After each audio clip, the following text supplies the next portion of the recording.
almost always the transverse aortic arch. Golden rule number 2.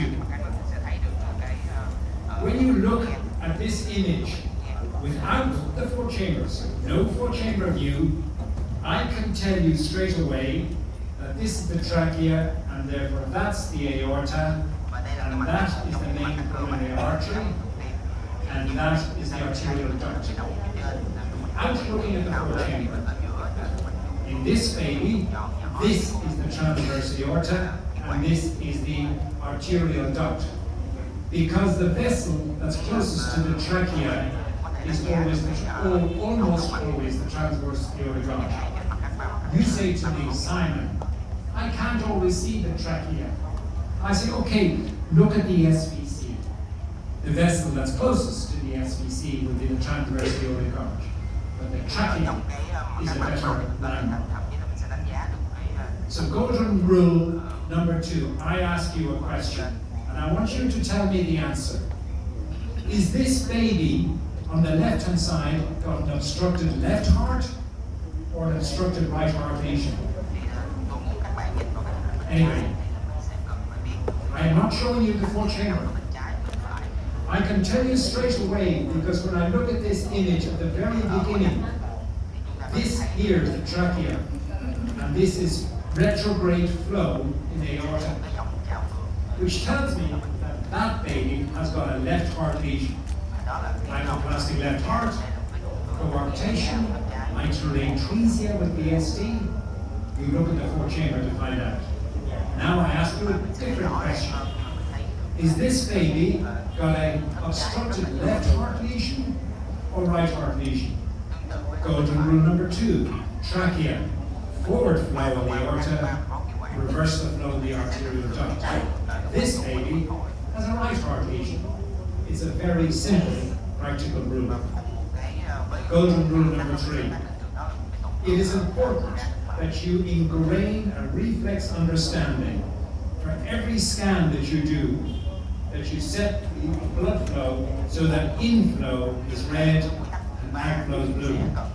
Because when you examine the heart, you always aim to have the apex up at 12 o'clock. So the apex pointing up. If that is the case, inflow is red and outflow is blue. This is the setup for every single examination we do. I know sometimes it's not possible because the apex is down. But you have to change your transducer to bring the apex up. And red is up and blue is down. So you can say straight away, tricuspid regurgitation of the aorta or the duct. You know exactly where to look because you start with the trachea. And that's very, very important because in Vietnam, when you have a baby with an abnormal 4-chamber, you want to know is there retrograde flow. Because if that baby has got retrograde flow, it needs to be transferred to 2U or other major hospital because it is going to need prostaglandins. Very important group. So in this baby, I ask you the question. Descending aorta, left atrium, right atrium, tricuspid valve regurgitation. Straight away you know because you apply the golden rules. In this baby, descending aorta, left atrium, right atrium, tricuspid valve regurgitation, blue, because you know every time you do the same thing. In this baby, who I saw recently, at 13 weeks, if I look here, I see the descending aorta, left atrium, left ventricle, and I see tricuspid valve regurgitation. This baby has Down syndrome. But straight away I can tell it's not mitral regurgitation, it's tricuspid, because I know my 3 golden rules. Straight away I can tell. It is important to know this is the descending aorta, this is mitral valve regurgitation. This is another important rule. Tricuspid regurgitation is common, 5% of all pregnancies. Most tricuspid regurgitation I see are normal. Mitral regurgitation is rare, and almost all babies with mitral regurgitation have an abnormality, whether it be critical aortic stenosis or other abnormality, cardiomegaly. Now let me ask you a question. Golden rule number 3, 2 and 1. What is the problem here in this baby? Well, first when you look at it, blue is forward flow. Descending aorta defines the left atrium, and you will see that there is a jet of regurgitant flow. Because regurgitant flow, retrograde from the great arteries, is red. When you look at the same baby with stick volume, you can see a red regurgitant jet. So pulmonary regurgitation, aortic regurgitation, is always red. Tricuspid valve regurgitation, mitral valve regurgitation, is always blue if you apply these rules in routine imaging. With this baby, when you look here, descending aorta, the trachea, SVC, laminar flow, but turbulent flow in the pulmonary artery. And this, the stick volume analysis, you see the red jet, pulmonary regurgitation. These rules are so important to put in your head because instantly you recognize the problem. But if you randomly go to work and you don't think red, blue, and direction, you will not pick these subtle problems up. It is very important to use cine loop. Cine loop is a key part of an examination. The doctor who did this scan did not see the tricuspid valve regurgitation because the heart is beating so fast. But when they turned down the cine loop to a very slow rate, they were able to appreciate that there was regurgitation across the right AV valve, going very slowly across the right AV valve. This is a scan in a baby 25 weeks, and I ask you to tell me what is the problem. Descending aorta, left atrium, left ventricle, right atrium.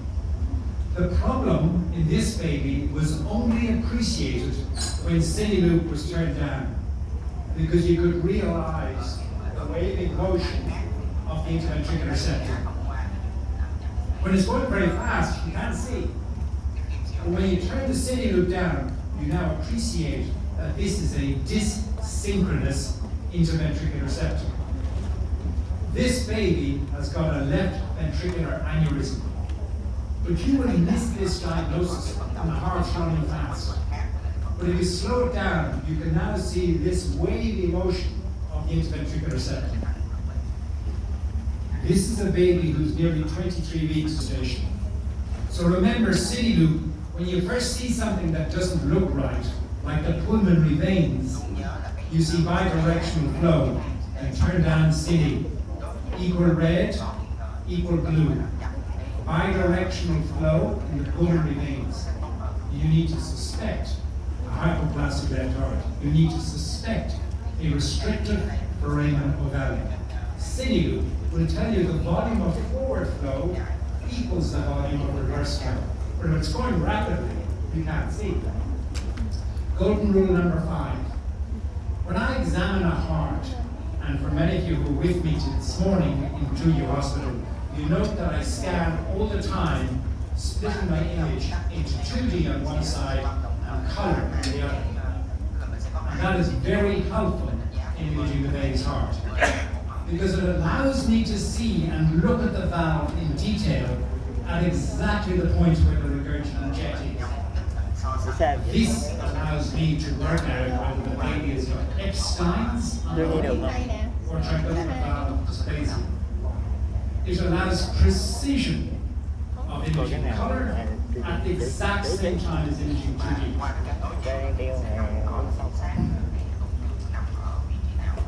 Next rule is looking at the right ventricular outflow tract, and this is in the handbook. The right ventricular outflow tract is not one vessel. It is not one vessel. There are 3 ways of looking at the right ventricular outflow tract, and you need to understand each vessel in routine imaging. So I ask you a question. You go to work tomorrow morning, and I show you this picture, and I say to you, do you think this baby is normal? My first question. And my second question is what is the most common, one of the most common abnormalities that is missed prenatally? The answer is pulmonary stenosis is one of the most commonly misdiagnosed by doctors in Australia and Vietnam across the globe. And you know why? Because we accept this as a normal three-vessel view, the right ventricular tract. It is not a right view. Because the pulmonary valve has not been demonstrated in this picture. And therefore, you cannot be sure that the pulmonary valve is abnormal. When imaging the pulmonary valve, you need to see the free wall of the right ventricle. So you need to have the wall of the right ventricle in view, then you will see the pulmonary valve, then you will see the branch pulmonary artery, the arterial duct. You need to see the individual parts of it, but most important, you need to see the free wall of the right ventricle and the pulmonary valve. Not just three vessels, the biggest pulmonary artery next to the aorta, next to the SVC. So, if you show me this picture, I will say, yes, I'm happy, because you're sweeping up and you're keeping the right ventricle in view, and now I can see the pulmonary valve, and now I can see the right ventricle. I'm happy with that image. I'm happy that you're demonstrating correctly a full, complete right ventricular outflow tract view. And when you go to work tomorrow morning, understand these sections and try and get them. It is difficult to get the left pulmonary artery. It is easy to get the right branch pulmonary artery. Next rule is the right ventricular outflow tract. This is a very powerful rule in detecting transposition of the great arteries. When you sweep from a four-chamber view of heart, you know that the pulmonary artery comes out of the heart like this. The pulmonary artery, the aorta, and the SVC. This is the normal appearance of the curvature of the artery coming out of the right ventricle. But in babies with transposition of the great arteries, we reported on 21 cases, first in the second trimester back in 2013, and then we reported in the first trimester of pregnancy. It is an extremely powerful marker of transposition of the great arteries. You do the simple exercise of showing a four-chamber and a right ventricular outflow tract side by side. If you do that for every single pregnancy, you will not miss transposition of the great arteries again. It is an extremely reliable way of making you think of TGA, and therefore split the image and show. So this is a baby at 13 weeks where the four-chamber, and you're expecting the right ventricular outflow tract to look like this. Instead, it's in the reverse direction, and there are only two vessels on the three-vessel tracheal view. The penny drops. This baby has got transposition of the great arteries. Another baby at 13 weeks of gestation, you expect to see the pulmonary artery coming out like this, but instead, the pulmonary artery comes out in the reverse direction. Another baby who's got a hypoplastic left heart and transposition of the great arteries, small left ventricle, and you sweep expecting to see the pulmonary artery like so, but no, the pulmonary artery comes out like so, out of the right arterial bed. It's a very powerful exercise of a four-chamber and a three-vessel tracheal view. When you go to work tomorrow morning and you are scanning a baby's heart, let me ask you, you turn on color Doppler to look at the heart. What do you set your PRF at? It's a very important question to ask yourself. What is the PRF? You need to understand that there are three controls in color. There's the PRF, there's the gain output, the color power output, and the color gain. If you set these correctly, a baby at 25 weeks, around 50 to 60 centimeters a second, first PRF. 2, I increase the output, maintaining mechanical and thermodynamics less than 1. 3, I use gain, in that order. So it's very important to understand PRF first, and output is like amplitude, shouting loud. That is a loud power. The echo that comes back is gain. So if you increase gain or returning echo, there's no risk for baby, no risk at all. But if you shout loud at the baby, that's power output. So this is power, and this is the returning echo, is increasing gain, no risk. Everybody goes straight to gain. They say too much colour, turn down gain. Not enough colour, turn up gain. This is a mistake. The first question you ask is, what is my PRF? So you need to understand that the PRF changes through pregnancy. First trimester, 25 to 35. Second trimester, 45 to 65. Third trimester, 65 to 80. So the first thing I do when looking at any baby's heart is I look at the PRF and say, what are the settings? So I get a knock on the door, Simon, I think the baby's got aortic stenosis. And I say, oh, wait, let me look. She said there's aliasing across the aortic valve. I said, oh yeah, that looks abnormal. The first thing I do is I go up in the top left-hand corner, see she's 32 weeks of gestation, and the PRF is set at 40. There's aliasing. So I say, no, wait. I say, first of all, let me look at the aorta. I see the valve is prominent. I see the aorta is slightly dilated, slightly distal to the valve. It looks bigger. But when I increase my PRF, my Z-score is okay, but when I increase the PRF, I look at this, it's slightly dilated in the aorta, but I increase the PRF, and next thing, my aliasing disappears as I increase the PRF. This baby is normal, completely normal, but it can be made look abnormal if your PRF is set too low. Simon, knock on the door. I think this baby's got pulmonary stenosis. I walk in the door, I see 22 weeks of gestation, I see it's up around 61 centimeters a second, and I said, yes, I think you're right. And I keep increasing the PRF, and the aliasing does not disappear. Then I know, yes, I think this baby has got pulmonary stenosis. But the first thing I do each time is I check the PRF. First thing. Then I go to the output, then I go to the gain. Before I make up my mind, is there a problem, yes or no? And then I go to pulse Doppler. Frequency. I would say for every examination that I do, and from live scanning today to you, when you were scanning with me, you realize that I never scan with one probe. I always change probes. Because I don't know what the best probe is until I've tried another probe. Then I know. I guess by looking at the size of the mother first as to what probe to start, low frequency, high frequency. But I never set one probe. It only takes 2 seconds to change probe. And it can make a big difference. This is a baby with a bilateral superior vena cava, low frequency. This is a baby with a bilateral superior vena cava, high frequency.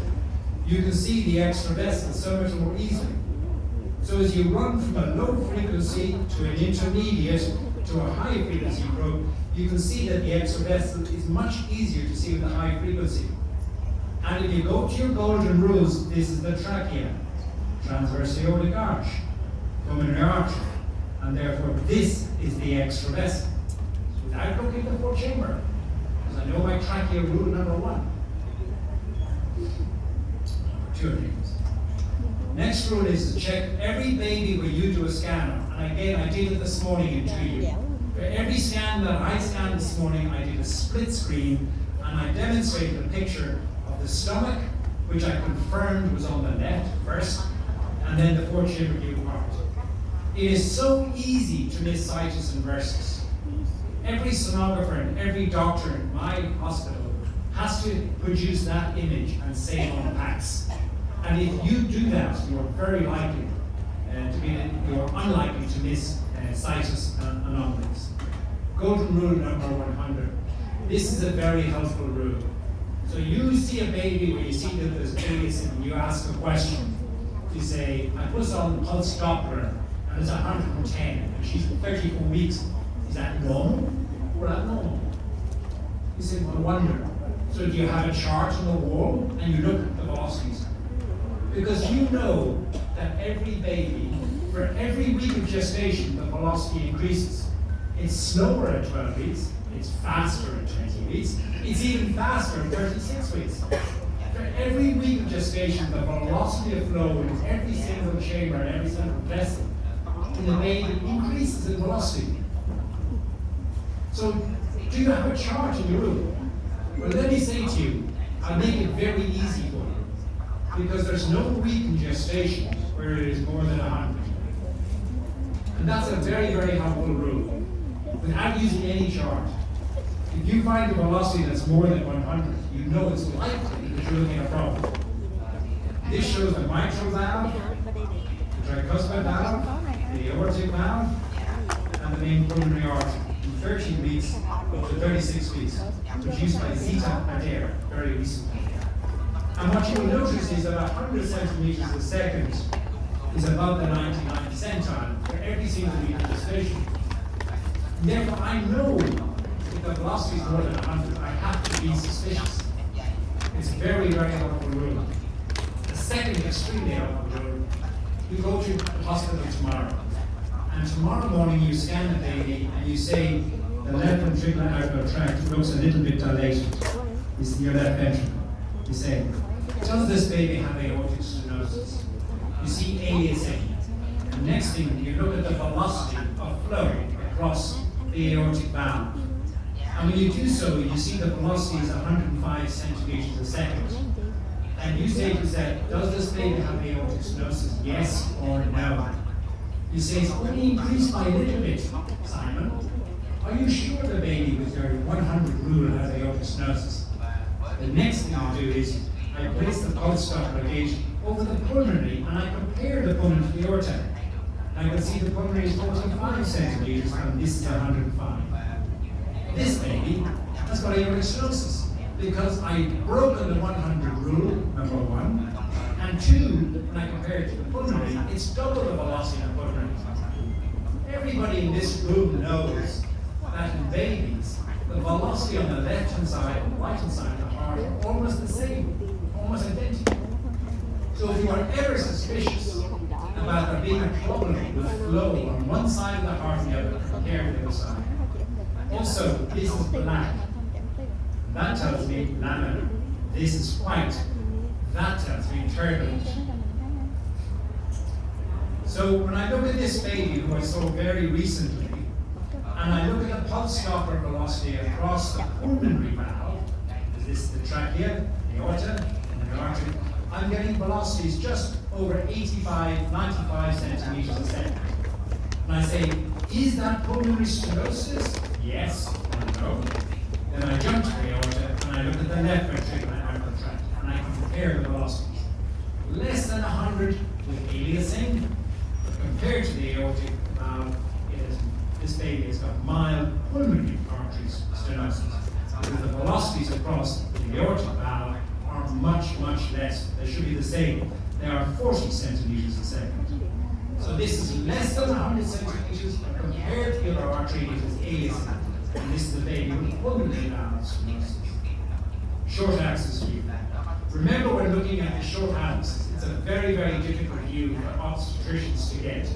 Cardiologists after birth examine babies' hearts on the short axis routinely. We don't. We find it very hard. So then I say to you, how do you get a short axis of the heart, and why is it important to get a short axis of the heart? The first thing is, you will never get a short axis when the apex is up at 12 o'clock. Forget it. You have to bring the heart on the side and then rotate the transducer 90 degrees. Then you will get a short axis. And why is it important to get a short axis? Okay, the heart is on the side. Perfect. Now, flip the transducer 90 degrees and watch, you see the appearance of the tricuspid aortic valve. 90-degree twist. And now the tricuspid valve is on top. You see the three leaflets. And then this is the mitral valve on the bottom. This is a normal valve. This is a baby who's got a common AV valve defect. Silly loop, you can see the common AV valve. And it's only by doing the short axis. So this baby, you come around up to the level of the AV valves, and as you do so, you see the interventricular septum come up higher, and now you see the common AV valve. Silly loop, slow it down. You can watch systole, and you can watch diastole. As you're watching systole and diastole, you can now see completely the valve. If you see a band of tissue, then it is partial. So you can only tell if it is partial or complete on a short axis. Also, when you are seeing this baby, you say, this baby looks good, no ventricular septal defect. And you then move to the left ventricular outflow tract, normal left ventricular outflow tract. But when you go from the left to the right, look, you can see in the right ventricular outflow tract, this is a very high VSD. And I know it's high because on the short axis, I can see it exactly here. It is very, very anterior. Most VSDs are here. This is extremely high on the right ventricular outflow tract view.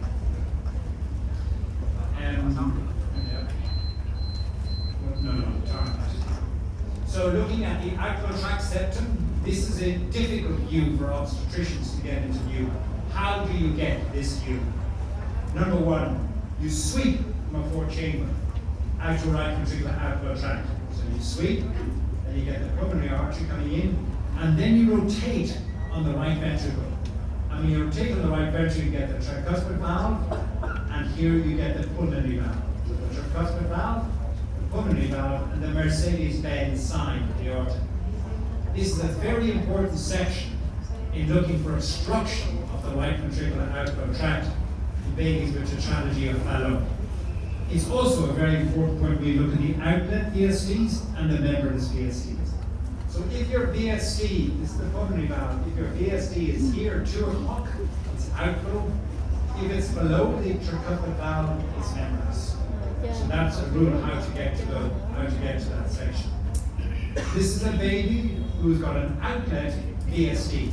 This is the tricuspid valve, this is the pulmonary valve, and now you see the defect here, at this point here, is a subpulmonary outflow tract VSD.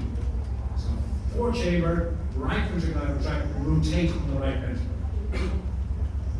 Lastly, angle of inclination. When you're examining, looking for the AV valves, I recommend to look with the apex at 12 o'clock, not the apex at 3 o'clock.